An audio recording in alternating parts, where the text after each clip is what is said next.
Yeah. Cool. And we're live. Yay. All right. Okay. Now I have to open. I have opened the YouTube. Yay. Hello, everyone.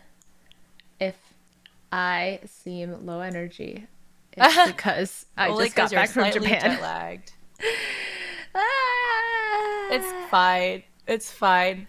Yeah. And we were very sneaky and scheduled episodes so that nothing was paused, right? Exactly. Right? Exactly. Yeah. If anything, I published an episode early because I couldn't get the schedule button to work on my Patreon for some reason. It was like an error on Chrome. And I couldn't get the schedule button to work. So I just published it at like 8 a.m. on Sunday. Whatever, as long as it worked out. As long as the episodes got out there. So yeah, hooray. pretty much. Yeah. Hi, Kate Payne. Hello. Hello, Kate. I saw a lot of comments coming in from Kate. I'm very happy about it. Honestly, I fucking live for Kate's comments. It gives me so much serotonin and a feeling of accomplishment. Yeah, I love seeing your reactions. Yeah. Yep. Yeah. Oh man. So I edited the episode recently. So it's kind of fresh in my mind at least.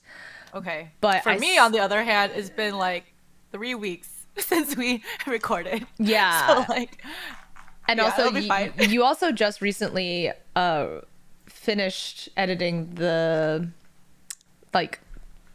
script, I guess. Yeah, so... I worked on chapters 193 and 194 today. So that's like way further in the future. Yeah. So because right now we're on 184. So I'm like 10 chapters ahead. So I'm in like the really sad part of the book right now, like mentally. But we're about to get there, like on this episode. Oh so. no. Oh my god. Yeah, it got really bad. Oh no. Well, at least fine. At least my off topics today are going to be really wholesome. Yes, I have some really exciting off topic stuff too. Yeah. I read a lot of fics. It's been 3 weeks for me since I recorded. So I read so many fanfics. Yeah, good.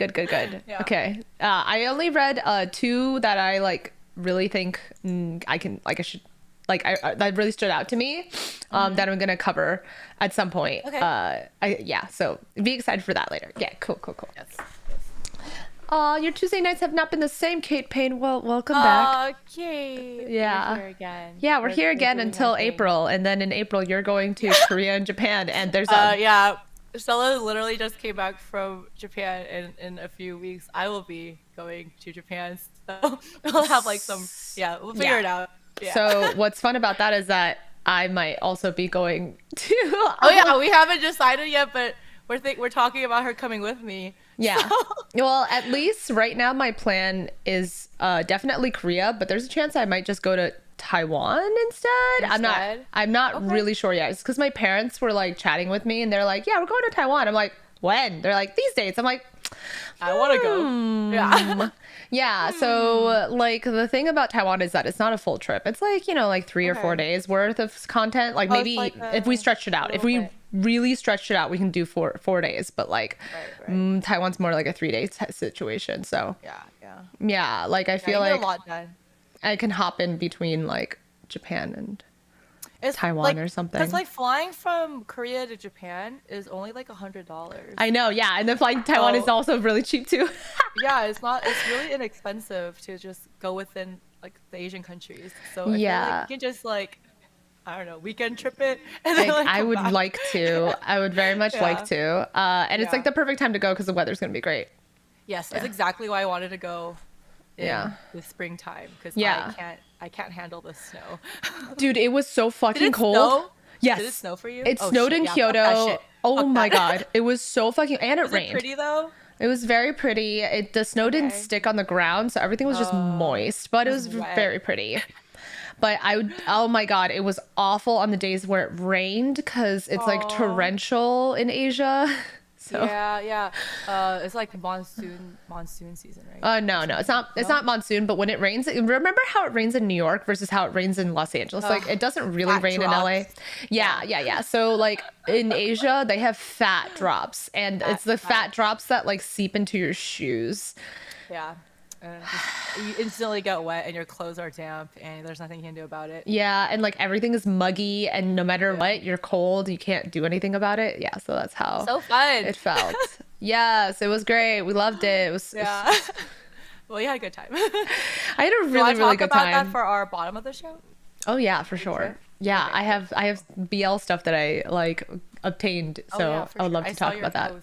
I saw your yeah. Yeah. Yeah. I've oh my god, there's like so much I could talk about, but yeah, I don't want to waste the time of the stream. Okay. Okay. We can start. Woo. Okay. So, and I've been recording. Look at me. I started it at the top. Okay. Welcome to BLHQ. I'm Stella Chu. And I'm Jenny Belly.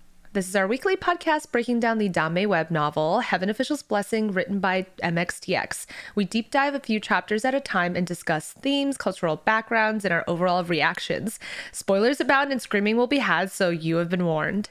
In a recap of last week's episode, Xie Lian and his family are fugitives in hiding after Shan Le loses the war against Yong'an. However, he now has a mortal body due to the curse shackle and is struggling to earn money to support himself and his parents. Things get worse when Mu Qing decides to leave them in order to help his own mother. On top of that, Xie Lian's father is sick and needs expensive medicine to stay alive. Xie Lian has to resort to busking in order to earn money, but he's forced to stop when another busking troupe resorts to desperate measures to reclaim their busking turf. They are finally out of all options and down to their final packet of medicine for the king. So Xie Lian comes up with a desperate plan. It was really sad because that was the beginning of book 4.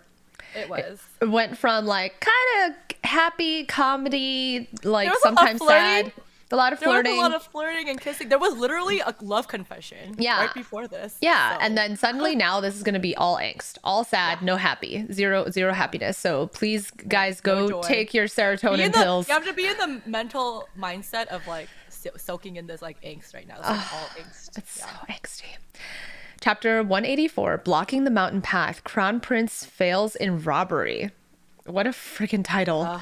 I know. Xie Lian knows what he's going to do, and his heart races as he leaves the cottage. He keeps looking back to make sure that Feng Xin isn't following. He walks until he reaches a secluded mountain road, the perfect location for his plan. He looks around to make sure no one is there, and then hides himself in a tree, wrapping his face securely. Next, he waits for a traveler to pass by. In the past, Xie Lian had heard of vigilantes who steal from the rich to give to the poor. His original belief was no matter the reason, robbery was robbery, and it is wrong. But now he has no other option, and he's going to steal in order to help himself. Xie Lian sits in the tree waiting and feeling his heart beating wildly. Even when facing vicious monsters, he's never been this nervous. His hand trembles as he pulls out a cold, hard, steamed bun to eat. In the past, he was too picky to eat such a thing, but now that he's felt starvation, he's gotten used to the taste of steamed buns. He waits for 4 hours in the tree until finally he sees a traveler. It is an elderly man dressed in wealthy clothes, but Xie Lian decides that he can't rob an old man, so he ignores him and waits for the next person. He waits in the frozen tree for 2 more hours when he finally sees another traveler. This time, it's a young teenager carrying a heavy bag of rice. Xie Lian hesitates, but then decides to ignore this person too. What if he's bringing rice back to his starving family? Xie Lian ends up waiting in the tree until daybreak. Many travelers pass, but each time Xie Lian comes up with a reason not to attack. He wants to return home, but knowing there's no food or medicine makes him stay. He waits for almost half a day when finally the last traveler comes down the mountain road. This time it is a middle-aged man in fine clothing, but looking rather obnoxious. Xie Lian can see that he's no good just from a glance. But then he thinks that he shouldn't judge a book by its cover. What if he's actually a good person? At that moment, his stomach growls and he decides that he can't wait any longer. He jumps down from the tree in front of the man and shouts, "Stand still! Give me all the money on your person." The man is alarmed and runs away screaming, "Somebody, help! Robbers!" Xie Lian is worried someone will hear him and he runs after him shouting, "Stop! Don't yell anymore!" But who will actually stop just because someone tells them to stop? Xie Lian has the same thought in the previous episode, so now you know the origin. The man runs into the woods and Xie Lian runs after him. But when Xie Lian gets to the woods, he unexpectedly sees a group of people there, all looking in Xie Lian's direction. He's horrified to realize that this group of people are all heavenly officials from upper and lower courts. No. When the man had run earlier, he happened to be holding protective charms when he cried for help. All the gods he prayed to had really come to help him. Oh my god, this is so embarrassing. This is the worst. At that moment, I know, literally. And like also, sometimes like when people pray for protection, like the gods don't answer. Like of course, Xie Lian has the fucking luck, and literally everyone that guy prayed to is here now. Yeah, he's the god of misfortune. At that moment, countless heavenly officials are staring at Xie Lian intently, freezing him in place. The man can't see the heavenly officials, but he sees that Xie Lian has stopped chasing him, so he runs away successfully. Meanwhile, Xie Lian has gone stiff, his body cold with sweat, and his heart filled with horror. He prays that the bandages on his face will hide his identity, but then one of the officials says in surprise, "Isn't this your Royal Highness?" Another official says, shocked, "Ah, it really is. Why is your highness here? And dressed like this too?" Finally, another one says, "That man earlier was screaming help, robbery, robber. A robber is chasing him? That robber is your highness?" Xie Lian almost faints on the spot. He can't speak. But just then, one of the officials pats his shoulder and laughs. Don't worry, your highness. We understand. You're only doing this because you got it really hard. It's understandable. Don't you worry. We won't tell anyone about this." Xie Lian doesn't know how to respond. He mumbles, "All right, thank you. Then I'm gonna head back now. I'm leaving." He goes back to the road in a daze, and as his mind finally clears, he's absolutely horrified, burning from head to toe, mind muddled. He wants to go back in time. He wants to give up cultivation to go back in time. But there's nothing that can be done. Everyone has seen the Crown Prince of Shenle resort to robbery. Oh my god, you ever have that moment where you're just like, oh god, I just want to die. I just want to die. I just want to die. This happened to me many times in my life. Yeah.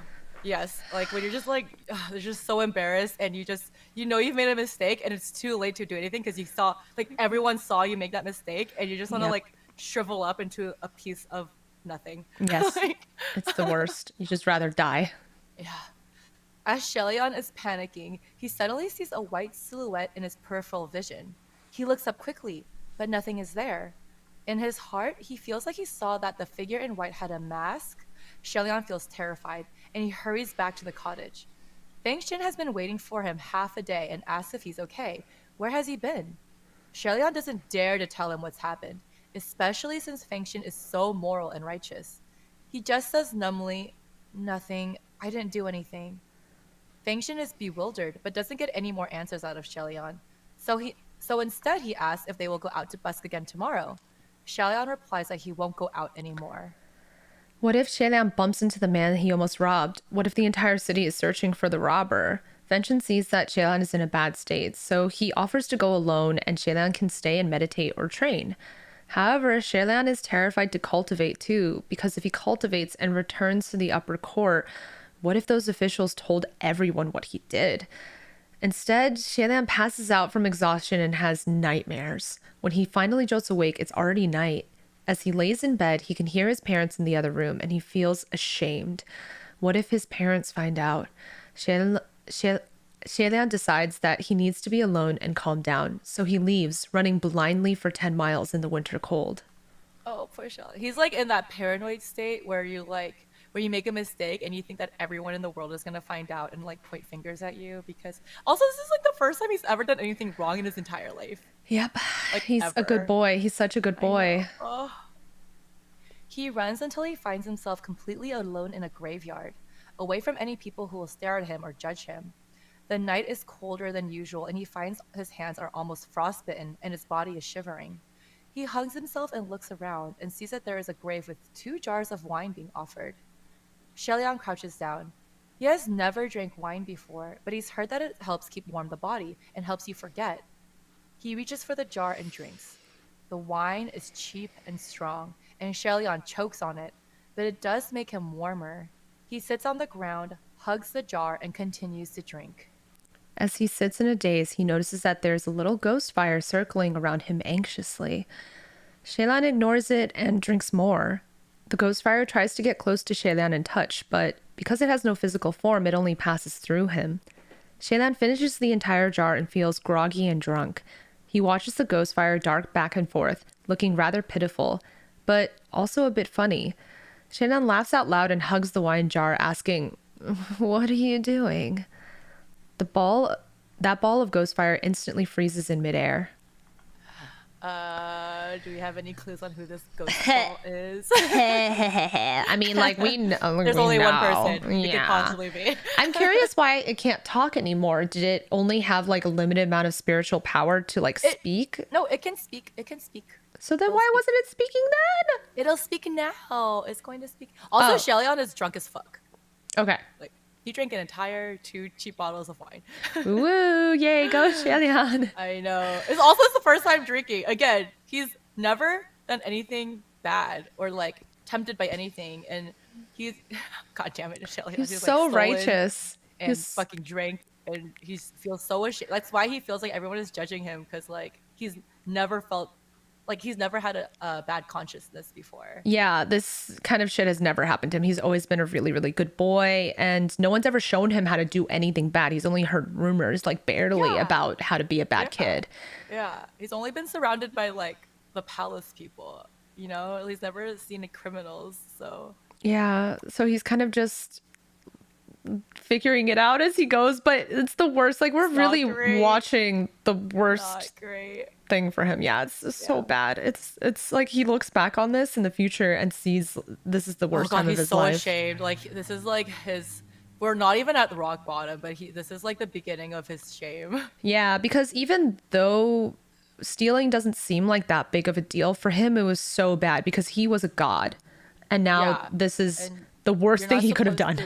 You're not supposed to like take advantage of your powers to like, you know, hurt mortals, and like he was literally about to like use his powers to steal from them. Yeah, and stealing in because he's just so pathetic now that he can't, like, it's not even like, oh, I'm fighting this person because they offended my honor or that I need to defend somebody else. He's stealing because he's so pathetic and desperate, and it's the only thing he can think of. His dad is literally dying. Like, he needs expensive ass medicine like every few weeks in order to live, and there's no other way to save him. So like, and that's the only way he can buy the medicine is by stealing. So it's not great. Poor him. Hi Tangarius. Hello Tangarius and Anthony. Yeah, thanks guys for joining. Yes, it only gets worse from here. That is such a true statement. It only gets worse from here. It sure does. It sure does. Yeah, everything bad happens. Oh my god. I've actually Xie Lian. I love describing this like dark arc to my friends whenever they're like, oh yeah, BL. What's Danmei about? Yeah, what is it about? And then I like tell them about this. The scene with the temple that's coming up soon. That's what I talk about. Exactly. I always tell them about the scene with the temple. I tell them about Beef Leaf. And then I also tell them about the giant door and the giant bridge in Urha. Urha.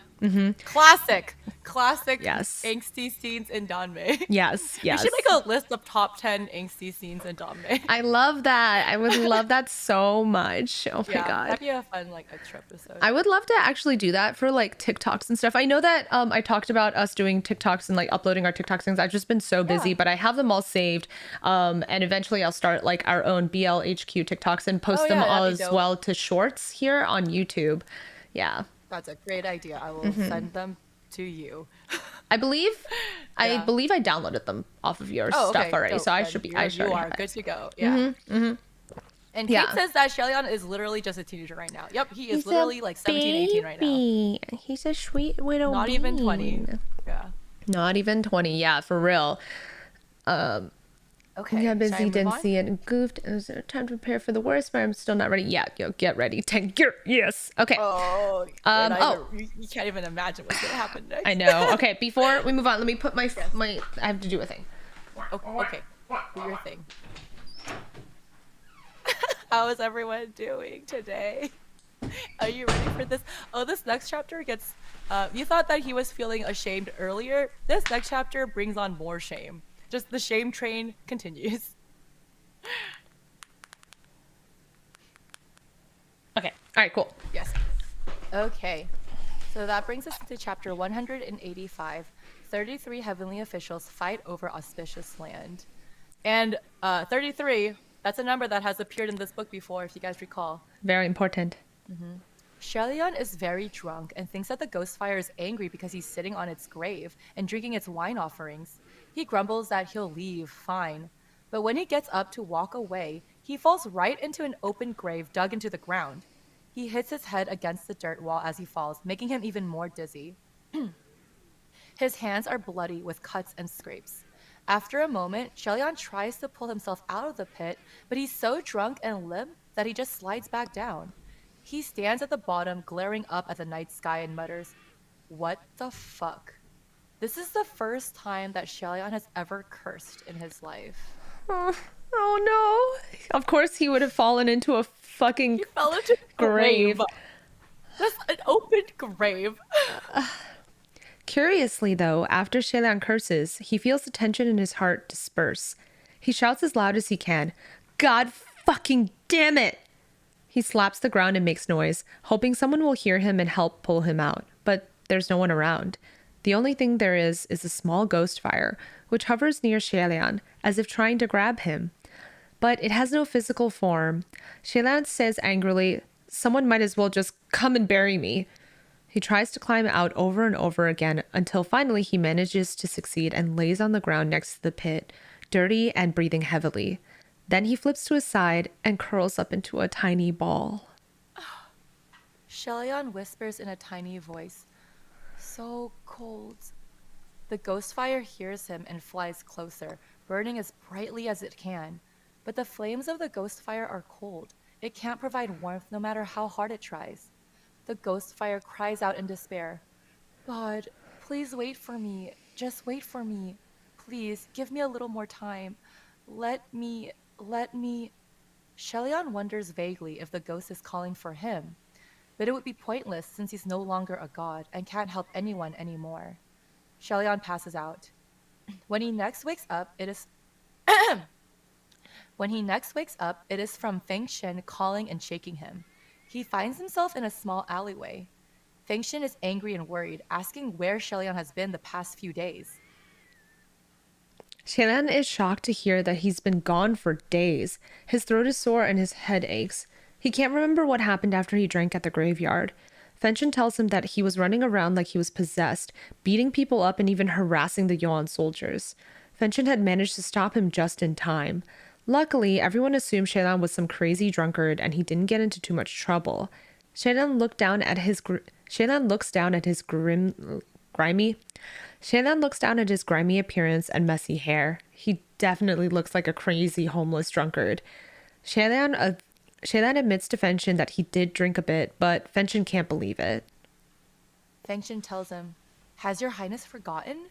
Drinking breaks the mandate. You can't break any mandates. Otherwise, how can you cultivate? You have to ascend again." Xie Lian can't stand to hear this, and he walks away quickly. Feng Xin grows even more worried and chases after him, saying, "Did something happen? Tell me." Xie Lian is too ashamed and scared to tell Feng Xin the truth, worried about how he'll react. Feng Xin comments, "Well, it's not like you killed or robbed, so what can't your highness tell me?" Oh. This is the worst possible thing that Feng Xin could have said, and Xie Lian feels like he's suffocating. He definitely can't tell him the truth now. He just mumbles, "It's nothing, just I'm really tired. You..." But then he stops when he realizes that Feng Xin's face is injured. There's a gash on his cheek and his arms are wrapped in bandages.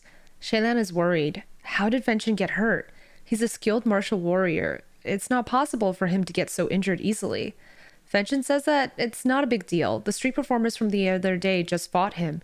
Even though they had promised not to busk anymore, Feng Xin went anyway in order to earn money. Hearing this, Xie Lian gets angry and shouts, "Don't go anymore." Feng Xin argues back that Xie Lian was the one who lost. Feng Xin didn't compete, so it doesn't count. He wasn't prepared for their ambush at the time, but next time he'll be more prepared and can fight back. Seeing Feng Xin's loyalty makes Xie Lian go from angry to guilty. He feels terrible that he was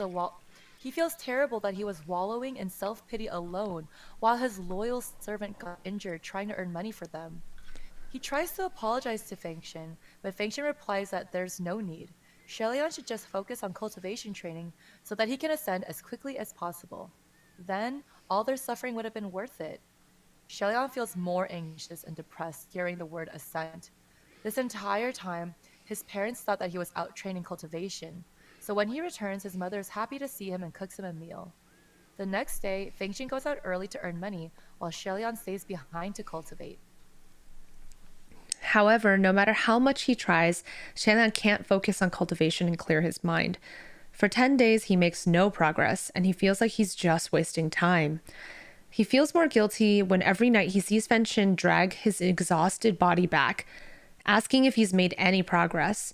Xie Lian feels immense pressure, but he doesn't dare to tell anyone the truth, so he lies and says that he's been making progress to keep Feng Xin and his parents happy.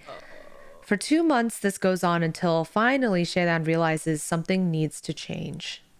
Oh my god, poor Xie Lian. There's so much pressure. One day, Xie Lian announces that he will leave alone to find a quiet land filled with spiritual energy to cultivate. He will be gone for a long period of time. Feng Xin is cheerful and says that this is great news. Secluded cultivation is the most effective method after all. Xie Lian requests that Feng Xin take care of his parents while he is gone, but Feng Xin hesitates for a brief moment. Before Xie Lian can act, the king shouts out, "If you must go, then go. This king doesn't need anyone to look after." Xie Lian shakes his head, muttering that his father is acting tough for no reason when he is ill.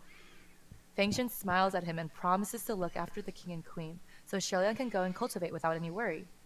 Even though he agrees now, Xie Lian can't help but thinking about Feng Xin's earlier hesitation. The next day, Xie Lian leaves the cottage. He walks for days until he finally finds a quiet mountain perfect for secluded cultivation. His heart fills with joy. Such luck. The feng shui of this land is excellent. I've actually found a most auspicious piece of land. Finally, his terrible luck is turning around, right? If he cultivates here for the next few months, he can achieve twice the results with half the effort. That is how much spiritual energy is flowing through here. He hikes for 8 more hours deep into the mountain to find the central source of spiritual energy.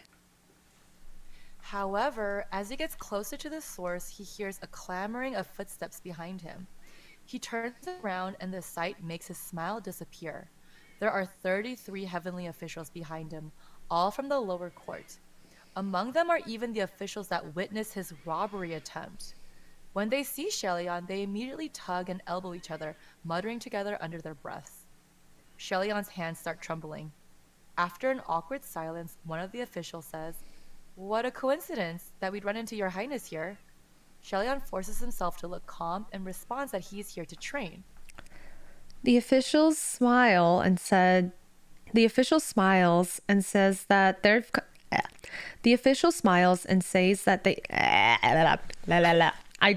like when you just suddenly it just starts rolling. It doesn't go away. Ooh.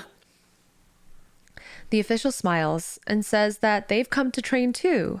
Xie Lian feels disheartened. He never liked cultivating in groups and has always preferred cultivating quietly on his own. Also, there's no way he can concentrate when he feels the judging eyes of the heavenly officials who witness his shameful robbery attempt.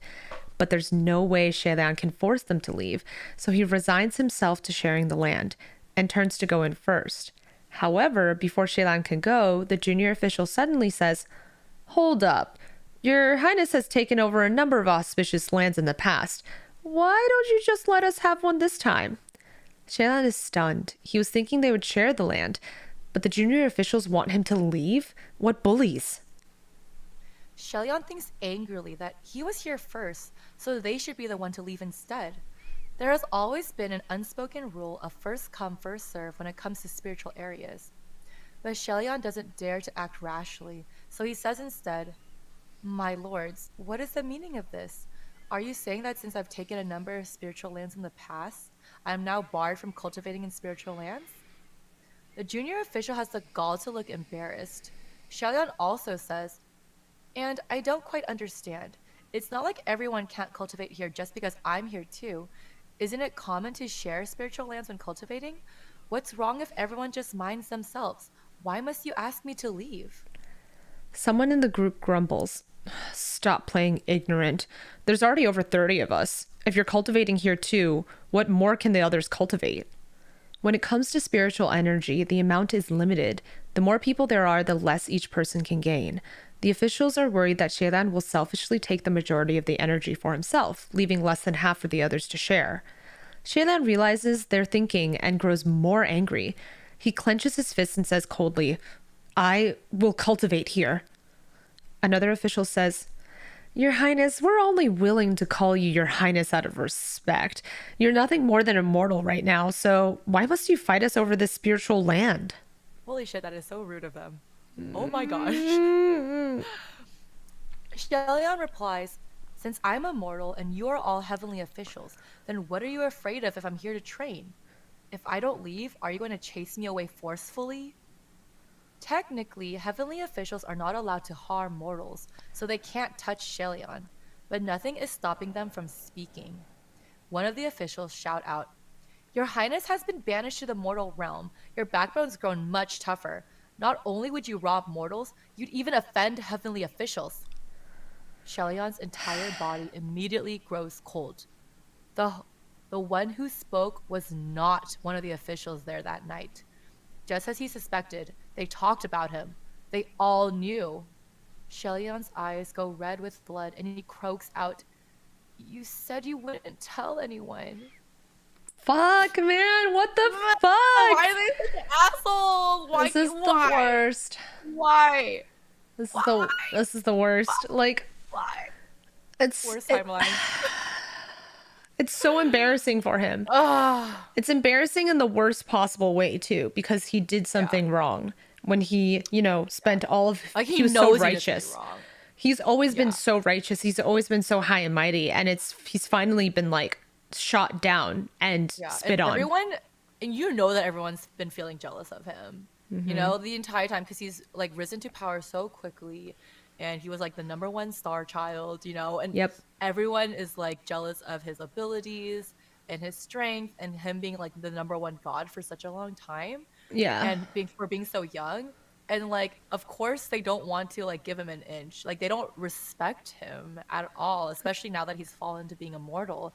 So this is why they're treating him so terribly. And like, they just spread rumors about him. Like they don't even care. Yep. And he this entire, like all of those years of the last 20 years of his life, he was so righteous and so high and mighty. He really did think he was like God's given gift, and he wanted to ascend as a god.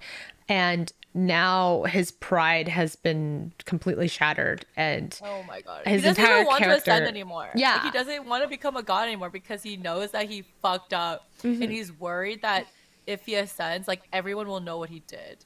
Yeah, his entire character, his entire like core values have been completely questioned. So I think this is also interesting because Xie Lian did something wrong, and he knows he does something wrong, and he has enough guilt about it to like not want to be a god anymore. But let's compare that to some other gods who also do something wrong and then ignore it and continue to do god things. You know what I mean? Yeah. Like the Water Master.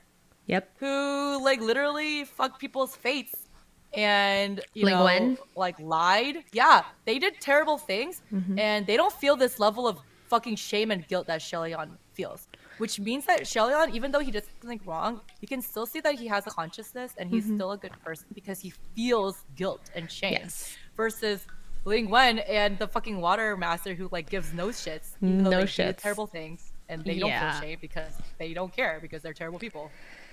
Yep. So fucked. Fucked up. So fucked. Oh my god. Yeah. So the number 33. Yeah, very important. Tangarius, very important. All of these people are important again later. It's great when you're rereading the book, you get to like catch all of these connections. It means that the author already wrote the end of the book while she was writing the beginning of the book, and that's like a great author. Like she started the book from the scene where like Shanlei fell, and that scene where Hua Cheng is praying to Xie Lian and like saying that he'll follow him to the end, where Xie Lian is literally like losing his immortality. Like that scene is where she started the book. Yeah. Which is the end of the end of book 2 is where she started the book. Yeah. So obviously a lot of thought went into this. I think that's like some of my favorite things about the way she writes is that she kind of like all of her, well, just like her last 2 books, MXT, Modao Zushi and Tianguan Zifu, they're both jumping back and forth between future and past versus like a Scum Villain. It doesn't really do that. It kind of does that towards the end of the book, but it's way not more a major plot point like it is in this. Yeah, it's way more fleshed out with these 2 books for sure. And it just makes me feel like she's just an amazing, because like sometimes I'll read something and be like, you have no idea where this is going. You're just making shit up as you go along. She really also loves to play with expectation, because when you are first learning about certain scenes, like, oh, Hua Cheng beat up 33 gods, like what an asshole, and then you learn why later on, and you're like, oh, my expectations of him and the reasoning behind all that is like flipped on its head. So, exactly. I love it. Oh, so great. Okay, so yes. So Jenny, how was Katsucon? Anthony asks. Hello. Yeah, Katsucon was great. I'm actually going to be talking about it on Twitch on Thursday, so I will save all that for Thursday. But thank you for asking. It was such a good time. I'm actually going to be doing my recap tonight. I think I know that my like after this. Yeah. So it's gonna be a late stream. Okay. Yeah. That's a bit long. That's a long recap. Like 3. Should I do it tomorrow? Fuck, I don't even know. Should I do it tomorrow? I don't know. Can you fit 2 or 3 week trip into however long you're gonna stream? I'll just do the first half tonight. Okay, do part 1 and part 2. Yeah. That sounds fun. Yeah. Okay, so let's move on to the next chapter. Oh, wait, hold on. I just saw a comment about that one fic where Xie Lian falls into a hole, Inks edition. I know exactly what fic you're talking about. I don't know if you read this, Stella. No, can you send it to me? Okay. It's literally, just really briefly, it's where Xie Lian feels that he shouldn't live. Like, he feels depressed because of all the, like, his trauma. So every night when Hua Cheng isn't looking, he digs a grave for himself and, like, sits in it. Until he, like, Hua Cheng finds out about it. It's really fucking sad. It's really fucked up. Like, it's really fucked up. So, wow. Yeah. I'll find it. My hundreds of bookmarks, it's in there somewhere. yes. I read it and I was like, wow, this author is fucked up, man. I love it. No, give me really the angst. Give me the trauma. Give me the self-pity. Give me the self-hatred. I love it. Like, literally, he just, like, tries to bury himself. It just makes him feel settled. And it's like, that's so fucked up. No, yeah, that makes a lot of sense. That makes so much sense. Yes, please send that to me. Oh my fucking god. I will, absolutely. Wow.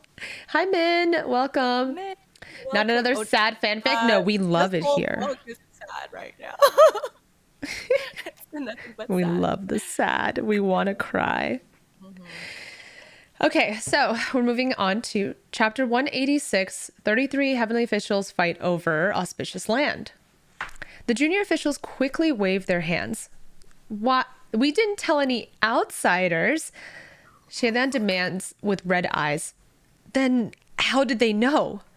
An official argues back. Well, it's not like they're outsiders. We're all close friends here. There aren't any secrets between us. So telling them isn't the same as telling anyone else. Oh, God. Other than the heavenly officials here, we won't say anything. Xie Lian roars sharply. Lies. What a bunch of lies. I don't believe you. Somebody else shouts back. What does it matter if you believe them or not? It's already pretty good that no one exposed what good deed your highness has done here in the mortal realm. And still, you ask them to keep a secret for you? What duty do we have to keep a secret for you? What a joke. Xie Lian feels like a blade has pierced his heart. But then another one says, if you didn't do anything immoral, then you wouldn't fear talk. You're the one who's corrupted, and you blame others for not keeping their words? If anyone was to keep such unjust affairs a secret for you, then that'd be the true crime. Xie Lian wants to cry out that no, he did it for a reason. But he also knows in his heart that no matter the reason, it wasn't important. In the end, robbing is robbing. He feels shame like it's branded on its face and can't even speak to defend himself. Finally, a martial god says, Your Highness, now do you understand why you don't want. Now do you understand why we. Ugh. Your Highness, now do you understand why we don't want you here to cultivate with us? We are not on the same path, and those not on the same path shall not cross. You best leave. As the other person speaks, Xie Lian realizes that they're only saying all this on purpose just to kick him out of the land. Now he's even more angry than embarrassed. He clenches his fists and swallows down the lump in his throat and says darkly, I'm not leaving. I'll stay here and train. This mountain isn't any of your domain. None of you have any right to ask me to leave. The heavenly officials mutter angrily and refuse to back down. Xie Lian finally says that if they want him to leave, they'll have to force him out. But they don't even have the skills to fight him. Several martial gods pull out their weapons, unable to ignore this provocation. Though Xie Lian is surrounded, he is not afraid. He points a tree branch at them and shouts, None of you are fit to be gods. The group is angry and say, We're not fit? And someone like you who robbed mortals is worthy? Xie Lian sweeps his branch and yells, You bullies! Even though he only has a branch, it is like a vicious blade, and he pushes them all back. Even though he only has a branch, it is like a vicious blade, and he pushes them all back. The martial god's weapons are sent flying, and they run and hide. How did they lose against a mortal? Embarrassing. In the midst of the chaos, a ghost fire shoots from official to official, attacking their eyes, but Xie Lian does not notice. The gods argue that Xie Lian is using a ghost fire as an underhanded trick. They capture the ghost fire and lift it up, showing it as proof. But Xie Lian shouts, I don't even know what's going on. How dare you accuse me of playing tricks just by catching some ghost fire? It's not like ghost fires are anything rare. Do you see my name carved onto it? The officials are about to disperse it and squeezing down tightly when Xie Lian shouts, Let it go. He moves forward and grabs the ghost fire, intending to take it back, when suddenly some of the heavenly officials shout out that someone has come.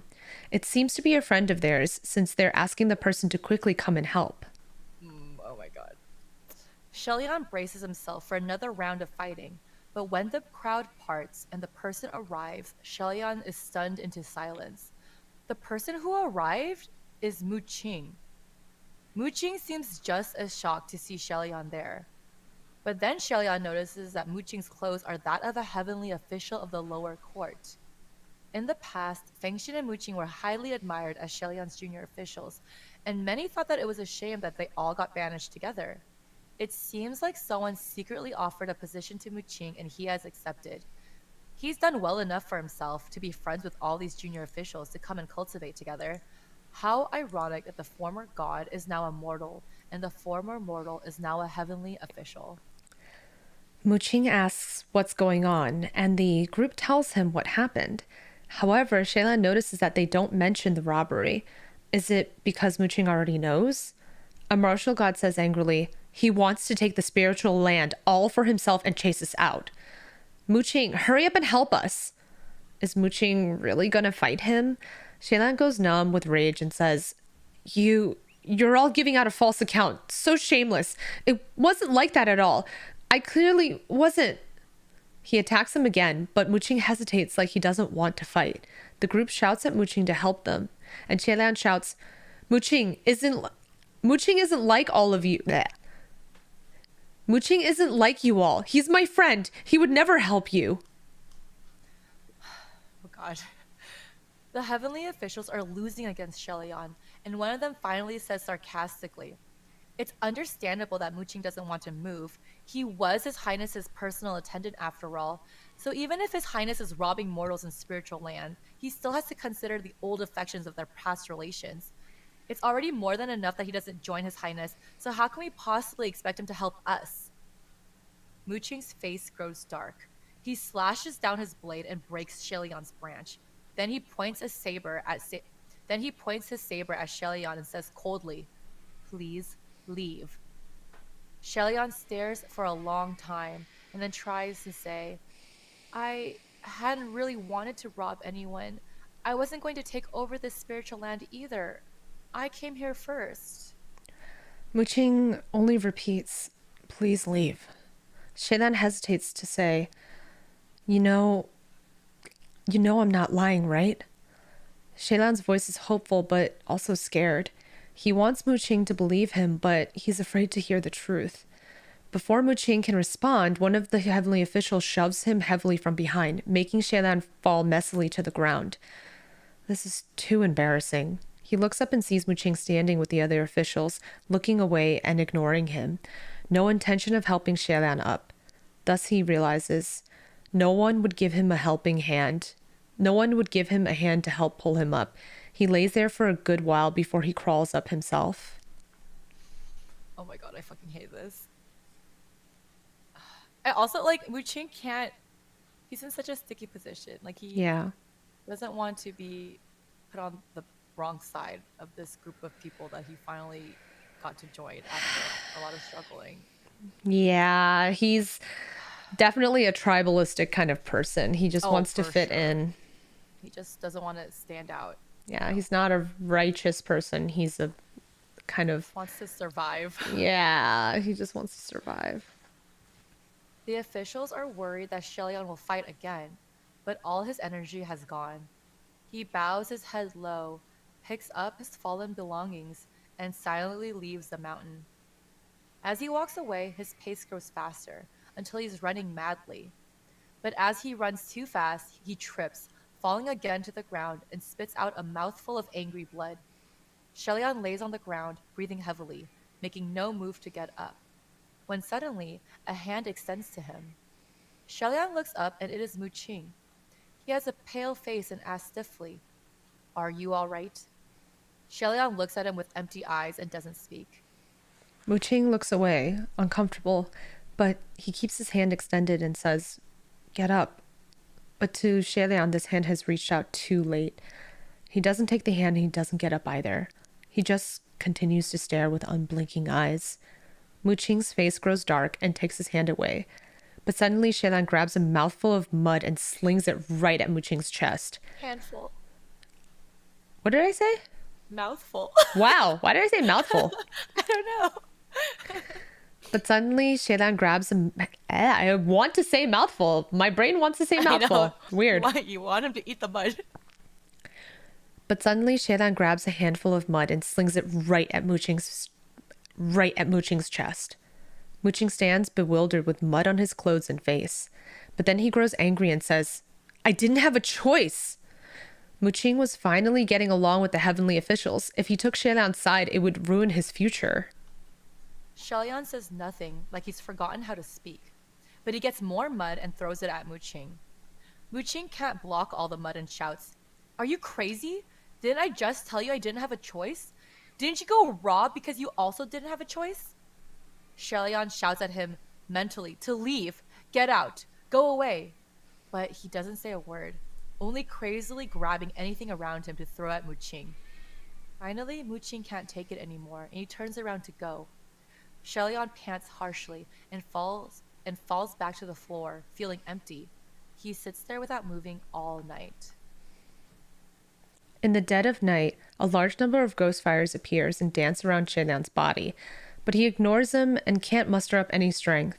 The ghost fires seem upset to be ignored, and they continue to gather and gather until finally the figure of a person appears within the lights. Xie Lian senses something foreboding and looks up. Standing a few feet away in the middle of all the floating ghost fires is a man in white clothes, half his mask smiling hauntingly. He greets pleasantly, "How are you, Your Highness?" It's White No Face, he's back. Fuck! Why is he back? He just keeps tormenting this poor kid. Like, God damn, leave him alone.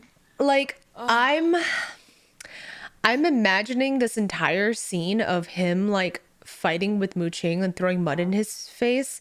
I was imagining it live action. Like, I'm thinking about the actors who got cast for this role, and how sad the scene is going to be and how dark it's going to be and how messy, like, because most Shangsha is always really gorgeous and pretty, but I imagine the scene to be really ugly. This is the scene in The Untamed where like Wei Ying is in the rain leading the Wen prisoners away and in the mud like fighting against Lanshan. Like that's the scene. Yeah, that's the dark scene. And like, and I this scene felt so real, like the characterization of how Xie Lian is feeling. Like he's so angry he can't speak.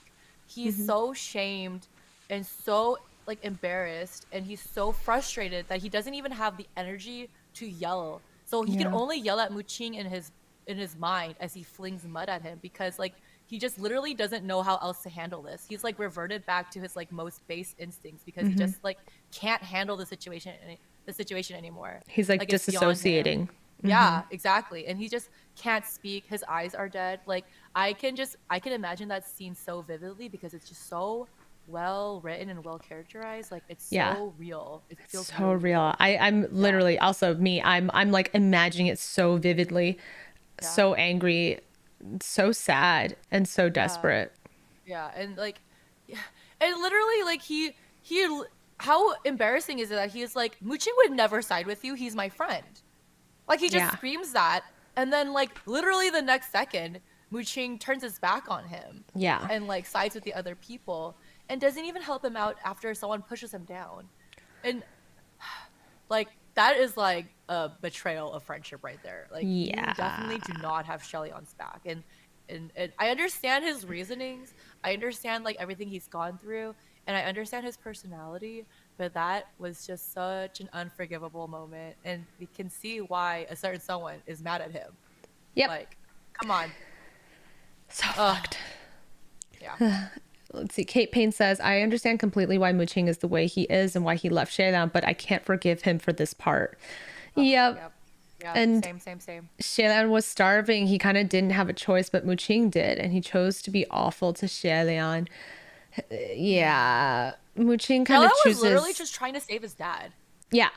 And Mu Qing chooses self-preservation time and time again. He chooses his future, his own future versus anyone else's. Like, he just wants to make sure that he survives, even if someone else is fallen for it. Yeah, he's not a hero. No, he's not. He's a little selfish, but I understand, because all humans are, like, in my opinion, all humans are inherently selfish. Like, they need to look out for themselves to survive. But like, humans also have the ability to like look beyond that and help each other. But Mu Qing doesn't know how to portray that. Like, his number one instinct is to preserve himself. Well, also everyone's still very young.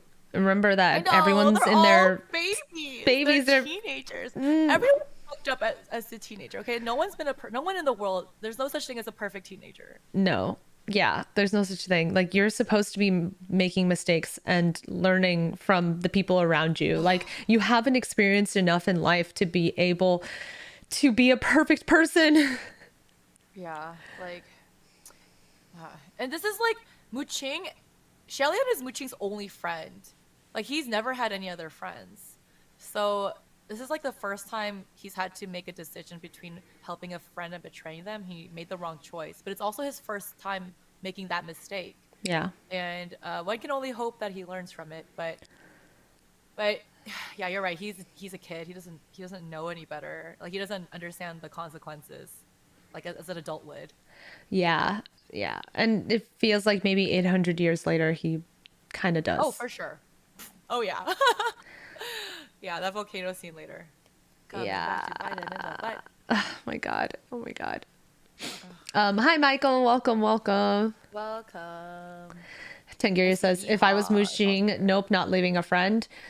Well, it's hard to say. It's easy for you to say that, but if you're in this situation, I feel like you never know how you're gonna react. You know what I mean? Here's an example. Let's say your friend is being dragged through the mud on Twitter for something that they like they got canceled as fuck. Yeah, they got canceled, but for something that was like not like black and white. Right. Yeah. It was something that was more gray area. Like, they weren't what they did wasn't like, completely morally and wrong, just kind of somewhere in the middle. They're getting dragged. Mm-hmm. And people are making up stuff about them, and your friend doesn't know how to defend themselves because it's never happened to them before, and they make like literally the world's worst apology video because of it. Yeah. What would you do then? Would you like continue to fight for them? Would you like go publicly and be like, no, I'm a ride or die friend? Because I feel like even if you want to defend your friend, it's so hard to go against the current. Because like now you're putting yourself out there, and now everyone will cancel you too potentially. Yeah. So that like puts everyone in like a really difficult position. So which is why I understand where Mu Qing is coming from. Like he's trying to preserve himself. Yeah. But also that's his friend. Yeah. I don't know. It's really messed up. Yeah, Tangiria says, all right, I guess I'm getting dragged with them. See, you're a good friend. A true homie. True what homie. A true homie. Yeah. It's tough, especially as content creators. Not everyone will do that. We face this problem constantly. This happens to us all the time. Like literally, we have dozens of friends over the last like 10 years who have been canceled, whether they be close friends or auxiliary friends or just like simple acquaintances. Yeah. It's tough. And it's because you're like in a position where everything you say or do is like micro-analyzed. And it like I feel like it's a little unfair to not allow people to make mistakes. Like, I feel like people are allowed to make mistakes and grow and learn from them. Like it's different if people make a mistake and then like don't grow from it, but if people are making a mistake and willing to grow and feel remorse like Xie Lian does, obviously he feels remorseful. Like I feel like that's unfair to like, you know, hang that over their head forever. Yeah, if you're the water master and you're just like, fucking, I don't give a shit, I've ruined his life. He literally died saying, I don't give a fuck, I win, you lose, fuck off. Like, yeah, that's a bad guy. No remorse. That's a bad person. A good person is like, I understand now why I fucked up, I'm sorry, and then everyone's still attacking them, you know, like, it's so fucked. I know, it's like, because Xie Lian also, like, he was trying to share the land and the other people were trying to bully him off, and they were using his own guilt against him as like a weapon. They're like weaponizing his like low self-esteem. That's so wrong. Like that is so wrong. That's so fucked. Oh my, I hate them. I hate all of them. Yes. Go fucking die. I'm glad we don't know any of their names. Fuck those guys. They just, fuck them. They gone. All right, let's move on to our next chapter. Okay. Chapter 187. Cold white ghost, warm words confounding the crown prince. It is White No Face. Xie Lian's pupils shrink and he says with a trembling voice, "It's you?" He reaches behind him for a sword, but then remembers that he's already pawned off all his weapons. He doesn't even have a stick to defend himself, nor any spiritual powers. After Shanla fell, White No Face disappeared, and Xie Lian could only pray that he would never appear again. But now here he has suddenly come before him. White No Face begins to approach Xie Lian slowly, ignoring all of Xie Lian's shouts. Xie Lian, meanwhile, shakes from hand to feet, even his lips are trembling. But then he steels himself, remembering the mocking laughter of the heavenly officials, turning his fear into anger. He strikes out with his hands. But before he can attack, White No Face predicts Xie Lian's moves and flashes behind him, kicking his knees. Xie Lian falls heavily to the ground. White No Face grabs Xie Lian's skull and pulling him up by his head. Xie Lian screams. It feels like his skull will be crushed to pieces. But instead of crushing, White No Face withdraws his hands and sighs softly. Xie Lian cautiously opens his eyes to see what is happening. The area is surrounded by ghost fires that are laughing as they enjoy the show. But one of the ghost fires has an abnormally bright flame, and it's using its fire to attack White No Face again and again. Unfortunately, it's like an insect fighting a tree, completely pointless. Suddenly, White No Face hugs Xie Lian, and Xie Lian freezes in shock. He sinks to the ground lifelessly, and White No Face follows him down and murmurs, so sad, Your Highness, look at yourself. Look at what they've done to you." He caresses Xie Lian's head with gentle hands, and Xie Lian actually feels a peculiar kind of loving compassion in the gesture, as if he was being held by a best friend or family member. His shivering body grows warmer. Xie Lian has never thought that the one who would give him any compassion and warmth would be this creature. Waves of deep sobs escape Xie Lian's throat. The ghost fire moves close to Xie Lian's heart, but cannot warm him. White No Face cleans off the mud on Xie Lian and says, "Come to my side." Xie Lian trembles, but unexpectedly, he suddenly lunges forward and aims for White No Face's mask. The mask gets thrown into the air, and Xie Lian jumps away, filled with anger. He says, "Who's going to your side, you monster?" White No Face covers his face and starts chuckling softly. "You will come to my side one day." Xie Lian can't understand why White No Face's confident. Xie Lian can't understand White No Face's confident tone and says, "What side is your side? You destroyed Shenle and you still want me to go over to your side? Are you crazy? I think you're sick in the head." White No Face only laughs again and says, "You will come. In this world, no one but me will truly understand you, and no one but me will forever stay by your side." Xie Lian feels chills and shouts, "Get out of here! Enough with your arrogant nonsense! How could there be no one just because you say so?" The little ghost fire floats up and down, as if nodding in agreement, but Xie Lian doesn't notice it. White No Face says warmly, "Oh? Is there someone? Maybe there were people in the past, but do you think they'd still be there from now on?" He turns to move away, but Xie Lian chases after him, trying to grab, afraid that he will go after Feng Xin or his family. But then White No Face sweeps his hand, and Xie Lian is thrown painfully into a tree, so hard that the giant tree cracks in half and falls. Xie Lian loses consciousness. As his eyes close, he sees White No Face grabbing a ghost fire and chuckling, "Spirit, tell me, what is your name? How interesting." When Xie Lian wakes up again, White No Face and all the ghost fires are gone. His mouth and chest are covered in blood and he's dizzy. But he crawls up and runs like mad back home. Worried that White No Face had attacked the cottage. It's been 20 days since he left. When he finally reaches the cottage, he bursts in, shouting for Feng Xin and his parents, but no one answers. However, the house doesn't look damaged, so Xie Lian feels relieved. He enters another room and then is shocked to see both Feng Xin and Mu Qing sitting together. Feng Xin looks confused. Wasn't Xie Lian supposed to be training? He thought that he would be gone for several months at least. But then he sees the state of Xie Lian and asks, what happened to his clothes and face? Why is he so injured? Xie Lian ignores him and turns to Mu Qing, asking why is he there?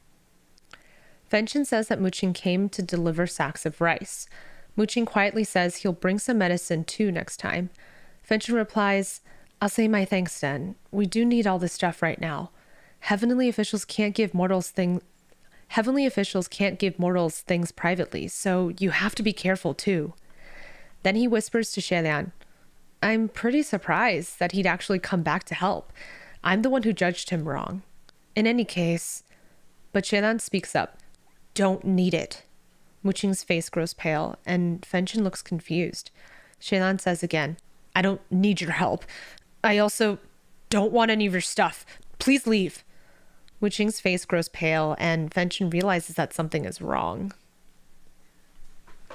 I just saw that there's a comment that my microphone volume went down. I don't know if something happened to the mixer or if I need to move anything. That's weird. Why would it go down? I didn't touch anything. Everything sounds great on my end. Okay. Does anyone else confirm that her mic went down? Please let me know if my mic is weird. If not, I will bring it closer to my face. Because, yeah, it sounds fine to me. And it would suck to have to edit it with fixes. Yeah. I'm going to assume it's fine now, and I will continue on. Yeah, because I didn't touch anything. Okay, dope. I did just raise it closer to me because from before. So okay. Okay. Mu Qing bows his head to Xie Lian and says, "I'm sorry." Xie Lian has known Mu Qing for many years, and this is the first time that he's ever heard Mu Qing apologize so genuinely. But Xie Lian's heart is ice, and he says, "Please leave." He can't control his emotions, and he grabs the rice sack and throws them at Mu Qing. Rice spills all over the ground, and Mu Qing is pushed back, but he doesn't move. Feng Xin holds Xie Lian down and says, alarmed, Your Highness, what's going on? What did he do? Didn't you go cultivate? Just what exactly happened? Xie Lian replies with red eyes, Why don't you ask him? I did go to train, but ask him just why I've returned. The queen is woken up from the commotion, but Feng Xin ushers her back inside the room before she can witness the scene. Then Feng Xin turns on Mu Qing. What did you do? Mu Qing, what exactly did you do? Your Highness, did the cuts on your face come from him? Xie Lian starts to hyperventilate but can't speak. Mu Qing says, It wasn't me. I didn't hit His Highness. I only asked him to leave. Other than that, I didn't say anything harsh. And I didn't move against him either. They were determined to take over that spiritual land. And under those circumstances, if you didn't leave, nothing would end. Feng Xin realizes what has happened, and he points at Mu Qing angrily, unable to speak. Then he bends down and throws a sack of rice, roaring, Scram! Scram, scram, scram! I was wondering why you suddenly had a change of heart. I can't fucking believe this. Holy shit. Don't let me see you ever again. Mu Qing says in a cracked voice, Yes, I was wrong. I admit it, and I apologize. But I want to solve all the current problems first before we can think about anything else. Your parents and my mother, the three of us, who knows how long we'd have to struggle in the mud. If I went back first, maybe there'd still be a chance. Feng Xin cusses. All fucking bullshit. Stop your bullshit. No one wants to hear your excuses. Scram, scram, scram, scram, scram, scram. Mu Qing tries to speak. If you put yourself in my shoes... But Feng Xin cuts him off.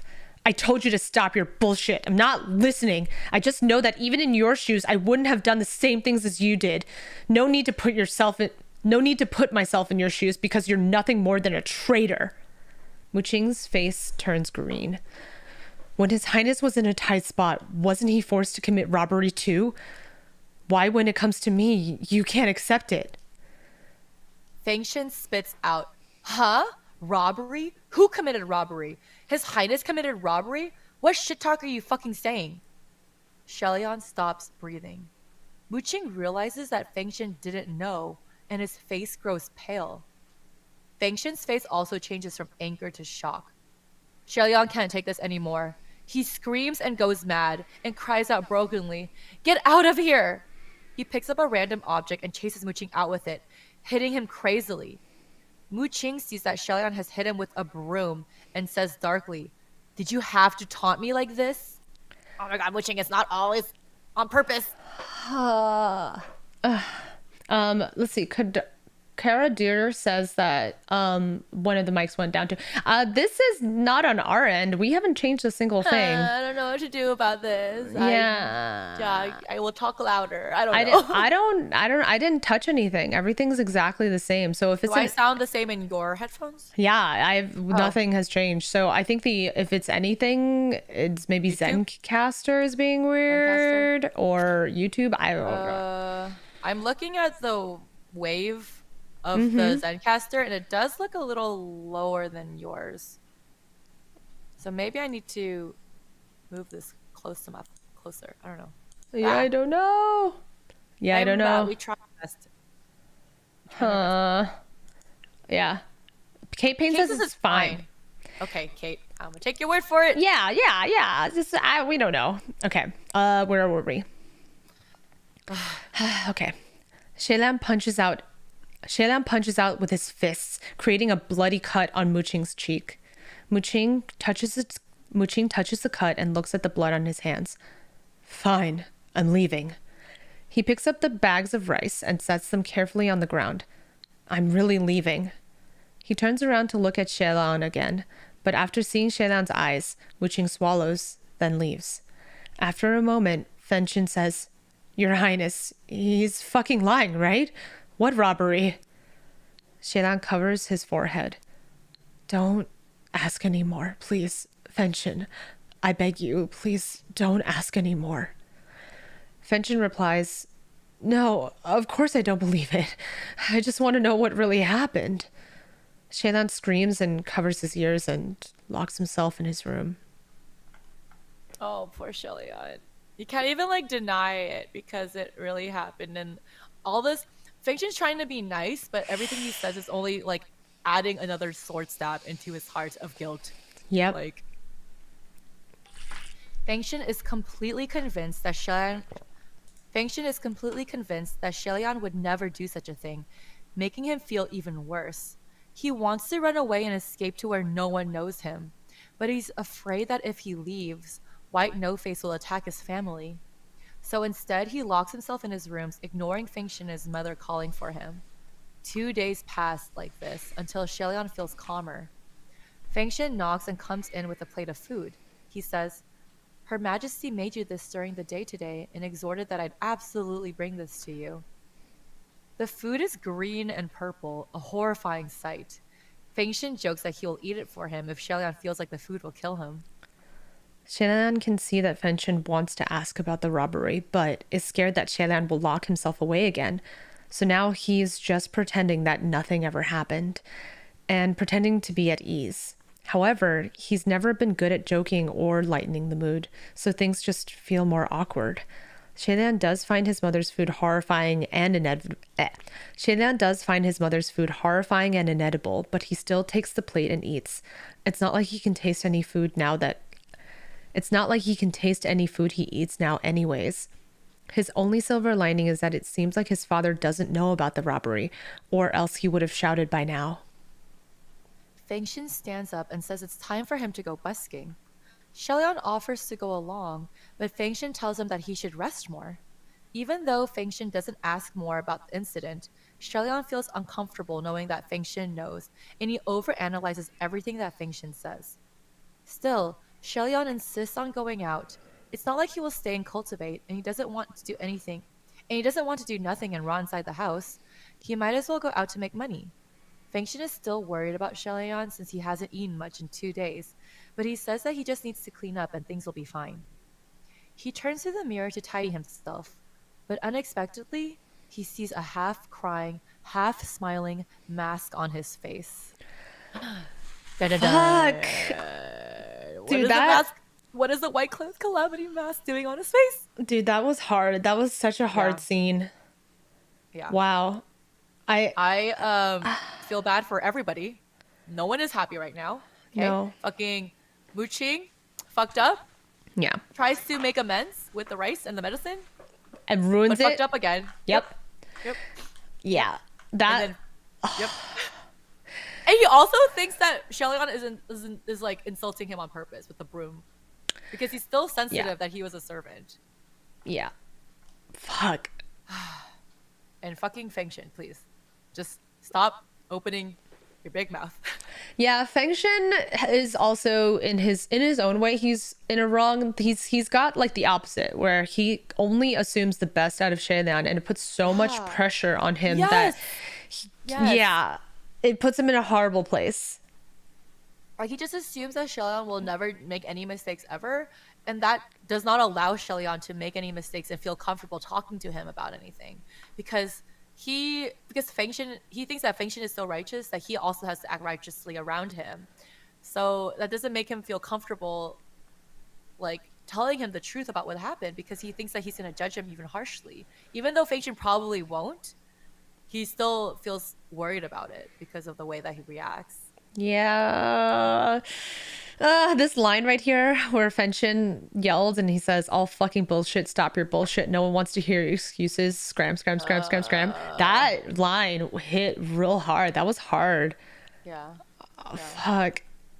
I feel so bad. It's like Mu Qing wants to do the right thing too, and he wants to apologize, but Feng Xin doesn't. He already did not trust Mu Qing, and now he thinks that Mu Qing acted against Xie Lian on purpose, and like hurt him on purpose. And Feng Xin is so loyal to Xie Lian that he is being so defensive and just doesn't even let Mu Qing speak. And he doesn't really let Xie Lian speak either. No, he doesn't let Xie Lian change. His world is very black and white. Yeah, and. Yeah. Even though Feng Xin is there for Xie Lian is all alone. He is. He has no one that he can rely on. Like, he can't tell his parents the truth because they also have such high expectations of him, and they think that he's, focusing on cultivation so that he can become a god again.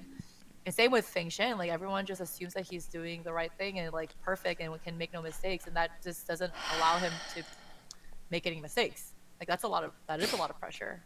Like, it's not easy being like the perfect model student, the perfect son, the perfect everything. It's not hard. You shouldn't set high expectations on other people. I know. Oh, yeah. He just doesn't know what to do. It's the first time he's ever like made a mistake, and everything is just like stacking on top of each other, like one after another without any breaks. Like, literally all this is happening on top of each other. And now fucking White Clothed Calamity is back after being gone for so long, and like it's one trauma like has come back in a physical form.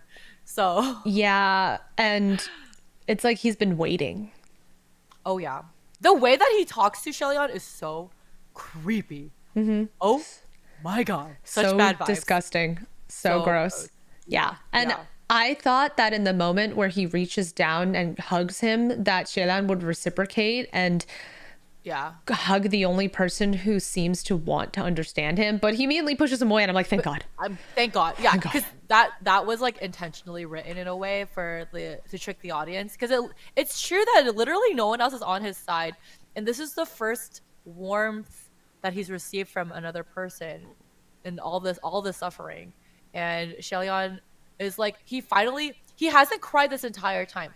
Like, the entire time when he got bullied off the mountain, or when he got drunk, like, he hasn't cried. And this is the first time he's sobbed and let his emotions out freely. And it's in front of his enemy. Yeah. It's in front of his source of trauma. Like, how low do you have to be that you only can cry in front of your worst enemy? Yeah. Because no one else will fucking be there for you.